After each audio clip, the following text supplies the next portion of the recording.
டேய் ஒண்ணுமே தெரியலையேடா, படிச்ச மாதிரியே இல்லையே.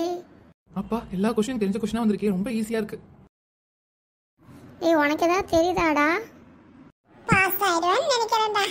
பாருடா பின்னாடி இருக்கவனுங்கெல்லாம் ஈஸின்னு சொல்லிக்கிறானுங்க. இந்த ஆரம்பிடா வடவடன்னு பேசிட்டு இருக்காத. அதை எழுதுறதுக்காக டைம் வேணும்டா. பாப்பா அப்படியே இந்த பேப்பரை கொஞ்சம் திருப்பி காமி பார்க்கலாம். சூப்பர் சூப்பர் பாப்பா, அப்படியே வை, நான் எழுதிடுறேன். A+D என்ன வரும்னு தெரியலையே கடவுளே.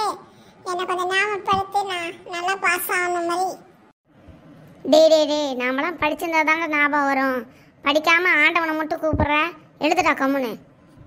டேய் அங்கே என்னடா சத்தம்? குசு குசு சத்தம் போட்டுருக்கீங்க, சத்தம் போடாமல் எழுதுங்க. டேய் அந்த பாப்பாவை பார்த்து எழுதுறது கஷ்டமா இருக்குது, இதுக்கு மேலே எழுத முடியல. அப்படியே பேப்பரை காமிட்டு எந்த பக்கம் வச்சு எழுதுடா. டேய் நானா அரைக்குறை என்னை பார்த்து நீ எழுதியாடா. எப்படியோ ஒன்று எழுது.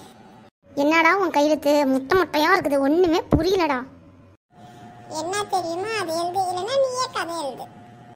ஸ்டவ் மேலே கடாயி, சாக்கடையில் சடாயி, வடிவேலுனா துப்பாயி, இதுக்கு மேலே தெரியல. அவ்வளோதான், எக்ஸாம் முடிச்சிட்டேன். டே எல்லாம் முடிச்சிட்டிங்களாடா? டைம் ஆச்சு, எல்லாம் கொடுங்க. அடுத்த வாரம் தெரியும் எவன் எப்படி எழுதியிருக்கான்னு. எல்லாம் ரெடி ஆயிக்கோங்க.